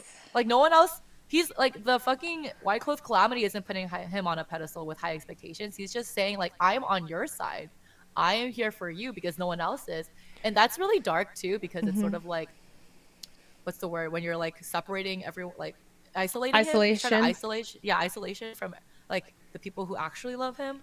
Yeah. But like, he's literally teetering on that line of just like of an abusive relationship. Like, oh my God. So close to just tipping over that edge. Yep. It's really could have gone either direction. Scary. Yeah, this guy is fucking gaslighting him. Like, I will care about you. No one else is gonna be here for you. No one understands you the way that I understand you. Exactly. Oh, it's fucked up, man. Disgusting. Let's see. Tangarius says, situation sucks for both of them, to be honest, but still, Mu Qing, come on. No, Mu Qing has such a short, like, she has such a thin face. Like, he can't like allow people to like yell at him or belittle him and like let it go in order to like get to the root of the situation. As soon as he sees that someone is like belittling him, he also gets angry and reacts. Yep. Min says, it's so relatable, trying to be the best you can just because people put you on a pedestal. The culture makes it so different. Yo, for real. Like, it's nice to see that a lot of these are relatable for actual like famous people. Yes. Yeah, and in modern situations, it's relatable. Yeah, I mean, every time I see people bully Xie Lian, I just think about Twitter. I know. It's literally just an allegory for social media. I mean, we said this a lot in the beginning of the earlier chapters. There's a lot of like social media, like, what's the word? Why am I blanking on the word? Relatability. No, just some parallels. Or like, parallels is good. Yeah, that's fine. Yeah, that's the word. But there's a lot. There's social commentary. Jesus, that's the word I was thinking of. There's a lot of social commentary for social media and like pressure and being perfect, and being canceled. Being perfect. Oh my God, it's a struggle. I feel like our generation and the future generations are going to go through because our lives are so public. Yeah. Everyone struggles to be a perfect person. Everyone's trying to put out just their happy faces on social media. It's so rare to see people like being like super real. You don't want to. It's really hard to put that vulnerability out there because people could judge you and like make fun of you for being a human, which is awful. Yep. But That's how it is. Like literally there are celebrities who put themselves out there and like cry or have emotions, and then the fucking internet makes fun of them, makes memes. Like that's how we treat people who are vulnerable in our society. Yeah, that sucks. That's so messed up. It really is. Yeah. Ugh. Oh gosh. Well, let's talk about our off topics. On that note, okay, cool. Let me just pull mine up. Happiness. I'll talk about mine first. I really enjoy this fic right now. It's called A Baby Dragon's Guide to Seducing Your Hulijin. Oh my god, it's the one you sent me that was incomplete. Have you started it or? No, I'm waiting for it to be completed. Okay. There's like 2 chapters left. Fucking good luck. Okay, so it's from Grandmaster Demonic Cultivation, Mo Dao Zuxi.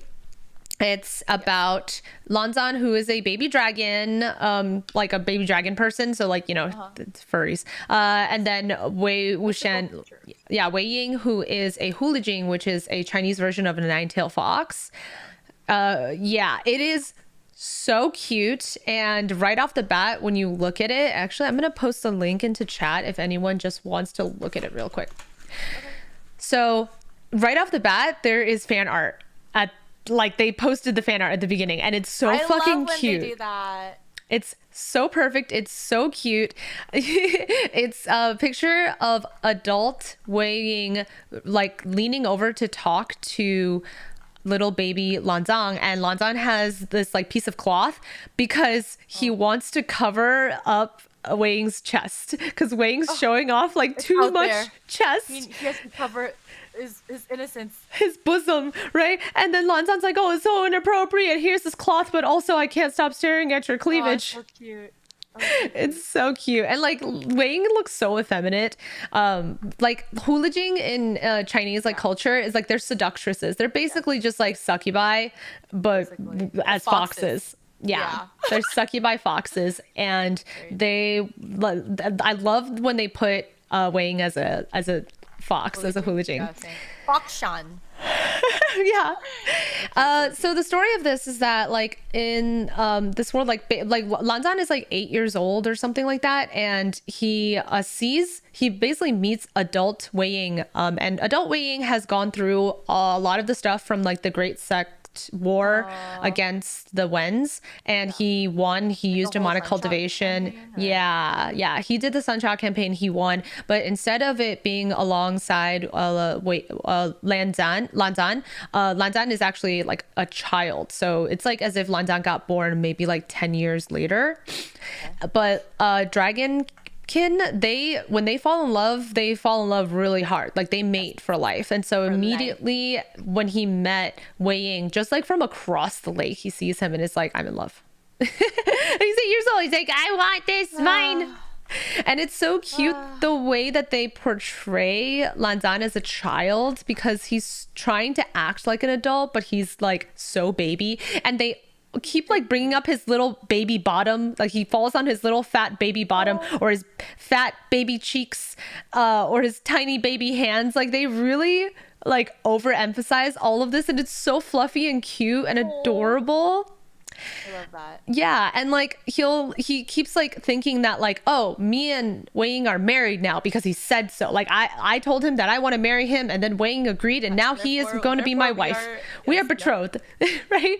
Like so the rest of the Lan clan is like, yeah, that makes sense. You guys are betrothed, and then Wei Ying's like, this kid's so cute. He's so young and so cute. He's like not even thinking of him like that. No, he's like, you're a little baby. I'm gonna take care of you, my sweet little baby. Oh. It's so funny. Okay. So it's really cute and sweet for like the first, I want to say 10 chapters, and then something bad happens and it gets really sad.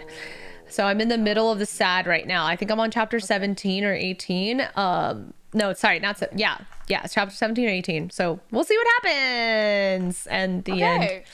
Dope. But it's real. It's so cute. Really like cute. I should do that thing where I like copy and paste some of the quotes, because like the quotes are totally. So whenever I find to get a good quote, I like put it into the bookmarks. It's so, because that way I can just like remember them, because some of the lines that these people come up with are just like, how did you come up with that? How did you do that?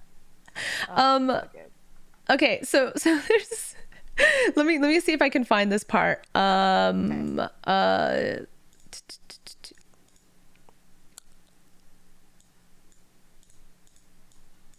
quickly picking him up.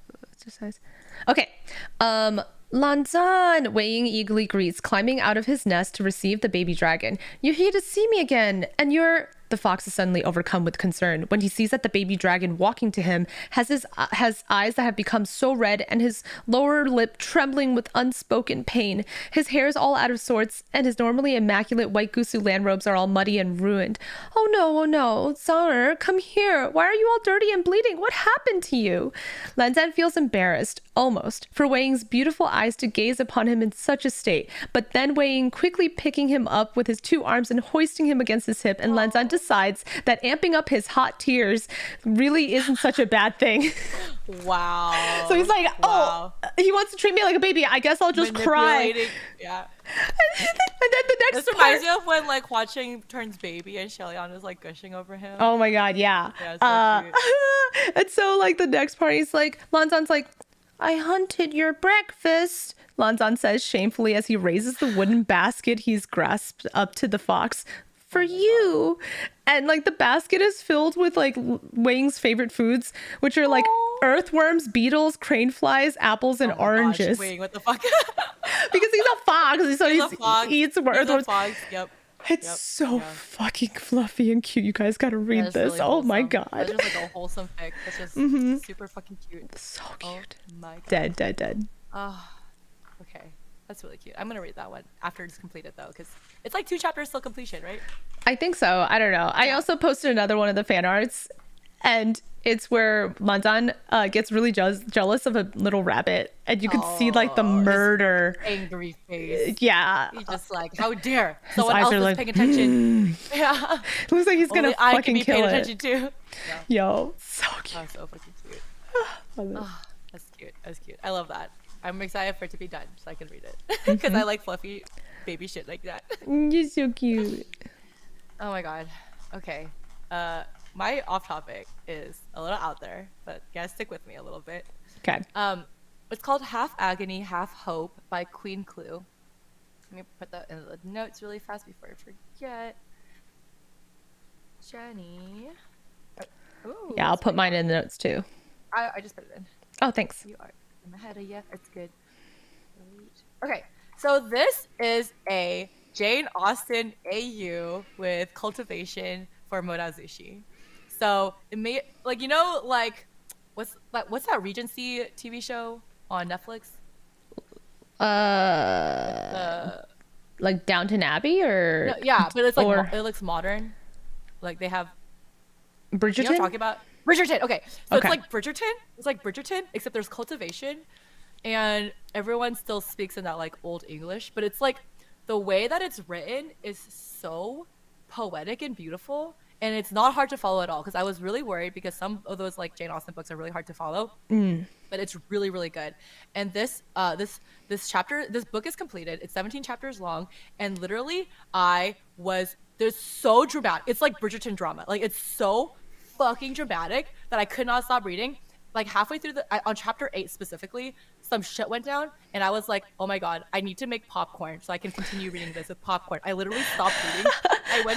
I made myself a bag of popcorn and I was just like eating this popcorn while I was reading this fic because like the drama was so juicy. It was so good. Like you need to read this. And it's crazy because I posted about this fic on Facebook, and another friend of mine is like, that's fucking crazy. I literally started this fic 2 days ago, and it is so good. And I was like, what? Wow. Because it's so weird. It's like a Jane Austen AU. Like, how does that work? Because it's like British, but these are like Chinese characters in like a cultivation setting. Because there is still cultivation. There's still like sword flying, and Wei Ying still loses his golden core and like does demonic cultivation.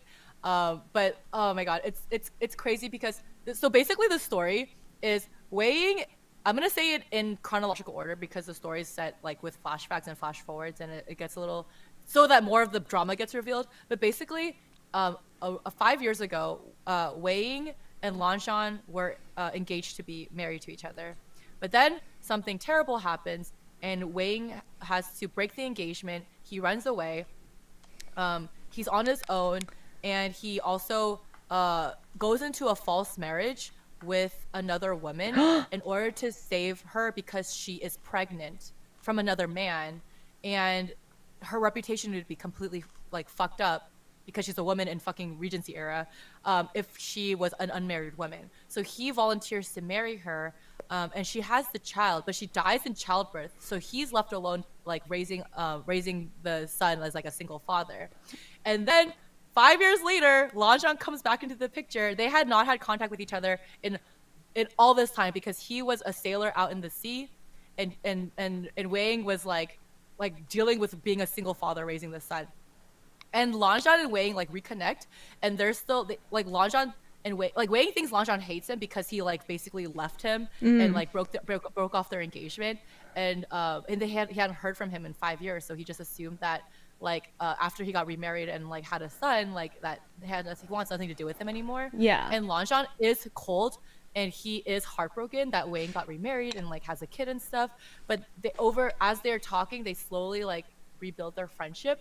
But then he finds out the son's age, and he calculates it mentally, and he realizes that the son was conceived when he and Wei Ying were engaged to each other. So he thinks that Wei Ying cheated on him and fathered a son and broke off the engagement to get married to this woman while they were in love with each other, because he never gave an explanation of why the fucking engagement was broken. So like, it's so dramatic. It's just full of like Jane Austen period, like fucking Bridgerton level like drama. It is so good. It is so good. Like, it is popcorn good. Like, oh my god. And it's like the story involves like there's a lot of like cultivation, so there's like still a lot of like talisman and magic, so it's really, really exciting in that sense. There's a lot of political drama. There's a lot of betrayal because there's this whole arc with like Meng Yao, and like he's still in the picture, and obviously he's like the bad guy because he has like ulterior motives. So like there's like this whole like murder case going on, and like and people like being in danger and like trying to like save each other from like it's just so good. There's so many aspects of this story, and it's so heartbreaking and then so wholesome and so lovely. And the writing, because it's like a Jane Austen AU, the writing is spectacular. It is immaculate. Like I cannot stop reading this writing, and like, oh my god, I wish more books were written this way, because it is such a specific grammar, like it's such a specific syntax that they use, and I don't know why it works with this fucking cultivation story with these Chinese characters, but it fucking does. Okay, it's great. Highly recommend it. Please read it. I'm down. It's so good. Oh my god, I literally can't stop thinking about it. It's so I love miscommunication on that level. Oh my god, that love fucking I was down. like, I need the popcorn now. I need the popcorn sheesh. now. So crazy. Oh the man. Oh my god. Okay. Oh my god. And it's because of the way they speak, because they refer to each other as like Captain Lan, because it's like back in the they don't speak each other by their name. Yeah. And so they literally got to the point in the relationship where he finally could call him Lanzhan. And then when Lanzhan finally found out what happened with the fucking pregnancy, he's like, you may no longer call me Lanzhan. It's Captain Lan to you from now on. And it's just like, it's so heartbreaking because they spent so long trying to get their trust again. And like, just from his name, like you can just see like how strong his emotions are. And it's like such a big deal, even though it's so little. Oh my god. It's so good. I love it. Yes. Yeah, it's so good. This has been like living in my brain for weeks. Perfect. Yeah. Perfect. I can't wait to read it. Oh my gosh. Wow. Yeah. Okay, cool. Now this is a part of the podcast where we talk about our Patreon. Yes. Thank you for everyone who left comments. So we're going to go through them right now. Let's see. So wait, when did I go to Japan? Like on the 7th? Okay, so every comment past the 7th. Okay, let's go. Okay. Oh, there's one literally exactly on the 7th.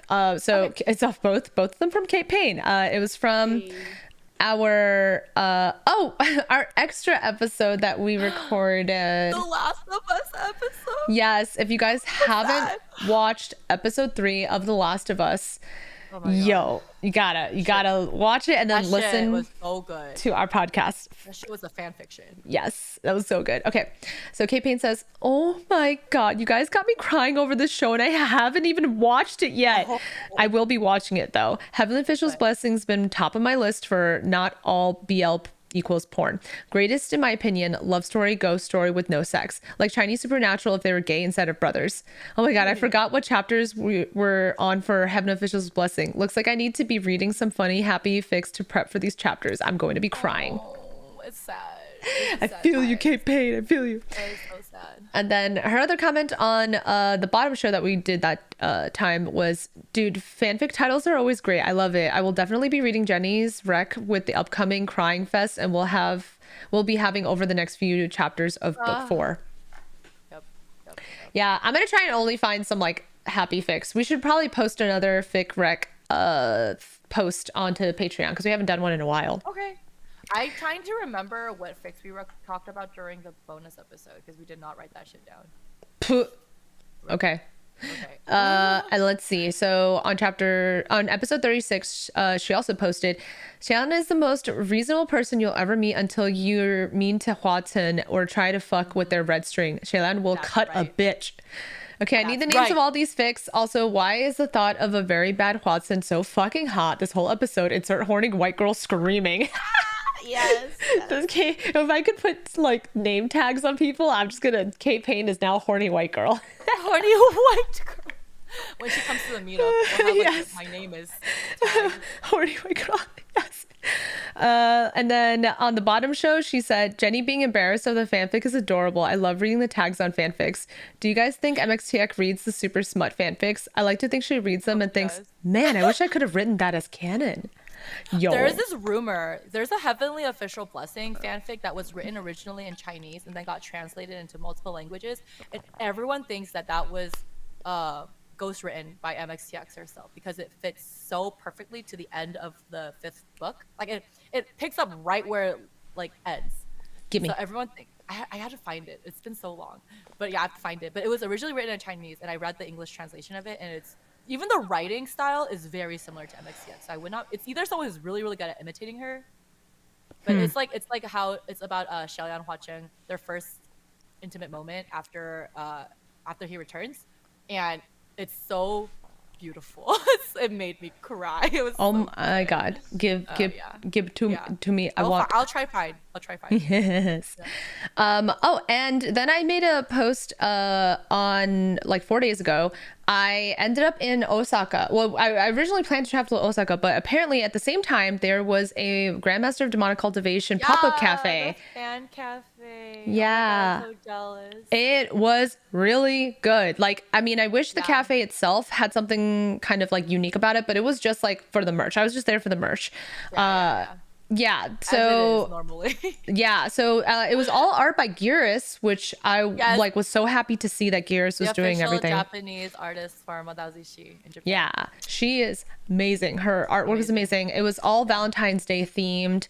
My friends were so excited to let me go there because none of them are into it. Even though I've been talking about BL the entire like time, like none of them were curious about the plots and stuff. They just kind of nod their head. Yeah. But then as soon as they saw that, there was like, oh yeah, isn't this like your gay wizards that you like? And I'm like, fuck, it is. Oh my god. Aw, that's so Yay, cute. so supportive, my friends. So there's pictures up on our Patreon, and take a look. Yeah, so you have to support us there to see it. Exclusive to Patreon. Pretty much. Because I'll probably post some of the pictures over to Twitter because why not? But yeah, I bought a decent amount of their merch, which I can show you right now. Okay.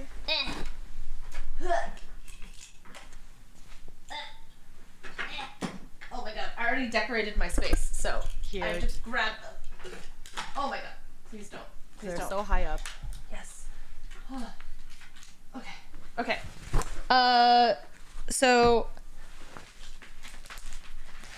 this part 2. Oh my god.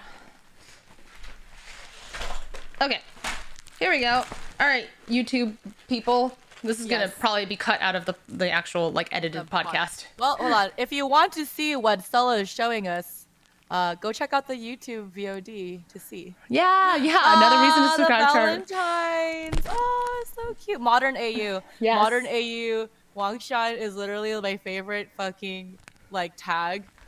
It's so cute. I fucking love that. Like they're having a Valentine's Day celebration / wedding because Lanzan's outfit is very like a tux. No, it's very pretty. They're married. Yes, I bought the snacks, the like special snacks, and it came in boxes, and I kept the boxes. Yeah, so I'm probably just gonna deconstruct the box and turn it into something. That's a good idea. And then they had the Valentine's Day acrylic. Oh, cute. Man, I love Gyris's art so much. No, it's so good. Such a distinct art style. She makes their eyes look real good. So cute. It's like so soft. Yeah, I also got these 2 acrylics. Cute. And then they had blind packs of the gotcha of the characters as coasters. So we have. Oh, is that Snitchy? This is Jingyi. Oh, Jingyi, I can't see. And then this one is Sijui because you can see his Guqing. Oh, he has his Qing. This is Jiang Cheng. Oh, angry boy. Yeah, he's so angry. Angry this is Jingling. Jingling. Also angry.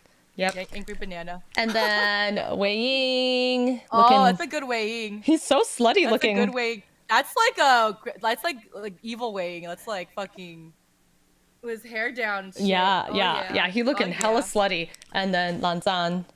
Oh, so soft. Yeah, these are really cute because they're acrylic, so they are see-through as well, and I really like the finish on them. And then every time you buy a drink, they give you coasters, so it's gotcha coasters. So here's the Valentine's Day one, another Valentine's Day one, and this is sad Lanzan. Oh my god. Very sad Lanzan. Very sensual though. Yes. Like during the 17 years that Wei Ying was gone. Pretty much. And then Wei Ying and Lanzan. So cute. I love them. Yeah, really I love them so much. They make me so happy. I know. And then I also got the chibi version of the acrylic. Cute. And the reason why it's still in the bag is because this is yours. This is yours. This is also yours. Oh god, that's so big. How are you gonna give that to me? I also got more things, dude. I fucking went to every single shop, so I got this. Oh man, I'm so excited to go see. And then I also got you coasters because it was a gotcha blind pack, so you got a bunch of coasters as well. I can't wait to put grape juice on Jiang Cheng's face. Yep. So this is you got Jiang Cheng, you got Jingyi, you got Sizui. And you have Lanzan. I couldn't get Wei Ying and Jingling. No, that's okay. I appreciate it. Thank you. Wait, that's not all. That's not all. I got more for you. But wait, more. There's more. This is pins. These are pins. Oh my god, they're bunnies. Yeah. They're bunnies. It's Lanzan. It's his front and his butt. So you get both. That's so cute. His butt is so cute. What the fuck? So cute. That's so adorable. I love that. Thank you. Then I think this is another Valentine's thing. I have no idea, but this fucking so this is a keychain. So cute. Yeah. That's so cute. There we go. It has a dangly little rose. Yep. Love it. So yeah, I got it was a Moda Zushi pop up because Moda Zushi is my favorite. I'm glad. Yeah, I bought so much fucking shit, man. So much. I spent so much money on BL. So that was my haul. Yay! Thanks for sharing. Yes. And the comments. It was here on page. We were talking about Patreon.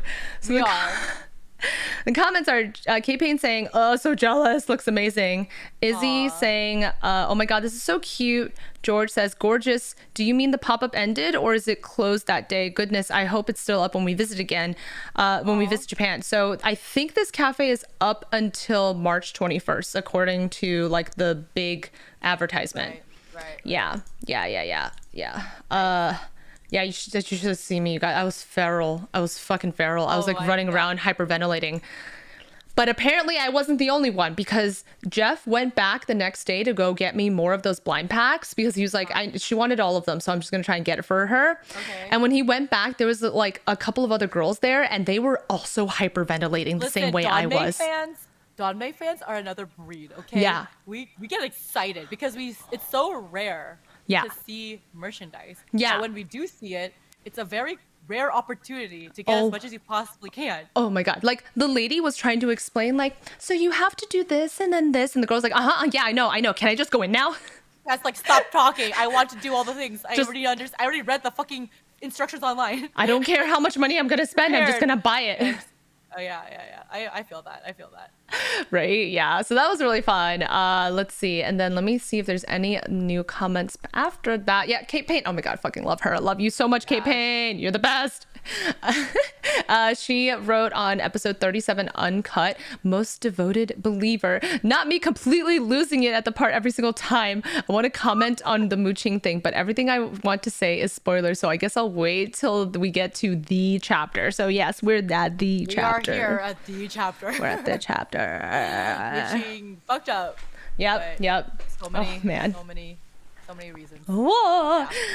Oh man, that was intense. Such great. It's great reading comments from like a fucking 3 weeks worth of content. Yeah. Yeah, thank you guys. This is like a catch-up episode for sure. And if you guys can, please continue to leave comments on our Patreon. It's a great way to participate in the conversation with us because we just want to share this with you so bad. Yes, so bad. Yes, absolutely. I'm just happy that people are still listening to the podcast after all this time. Yeah, and I was looking at our stats and it's been really nicely consistent lately. Really? Like, oh my God, we have consistently every new episode at least 100 listeners. That's awesome. Our first episode has 1,300 downloads. What the fuck? Yes. What the fuck? Yeah. I'm curious to see if there's gonna be a bump in the bonus episode for Last of Us. Actually there wasn't. People wanted to listen to Heaven Official's Blessing. Okay, never mind. Yeah, they cared more about Heaven Official Blessing. Let's shrug. Okay, so now we talk about our Sichuan tier on Patreon. Our tier 3. Yes. So let's see. Let me make sure that it's updated on the doc because you don't see it on the thingy. 1 sec. Thank you so much for our highest tier patrons for supporting our show and supporting what we love. We really appreciate it. Yeah, it really means a lot. We always shout out our tier 3 patrons on every episode as a thank you. Yeah, because like you guys actually help pay for the majority of the fees that go into just keeping our podcast. Our show for us. Yep. And eventually, once we get to a certain number of patrons, I'm just going to hire somebody to edit our shit for us so I don't have to. Yeah, I find a new task then since I'm still doing the writing. Shut up. I mean, it's only fair because I'm still writing. Yeah, you're right. Shut up. I can't do all the work. Okay. So thank you to Kate Payne. Oh, sorry, you go first. Thank you to Kate Payne. Thank you, Kita. Thank you, Rob. Thanks, FaceBoy23. And thank you, George, for supporting us on our C2N tier. Thank you so much. We appreciate it. And was that everything? Okay. Thank you guys so much for listening. Make sure you're also following us on Twitter, support us on Patreon, and watch us on YouTube. Yes. And as White No Face said, in this world, no one but me will truly understand you, and no one but me will forever stay by your side. Ominous. Ominous. Bye, everybody. Okay, bye. And that's the end of the episode. Woo! Oh man. Bottom. Yeah, our bottom show. Oh man. Dude, I'm so lucky. Oolong had been crying for a while before we started recording, and he finally stopped crying. So thank God for that. Like I've gotten used to you coming back now. It's fine. Everything is fine. Yeah. Oh my God, my poor sweet boy. He's been very clingy. Aww. Yeah, I feel bad. Yeah, he missed me so much. Okay. All right, guys, thank you so much for listening. We're gonna go record the bottom show, and we'll be back again next week. Bye. Bye.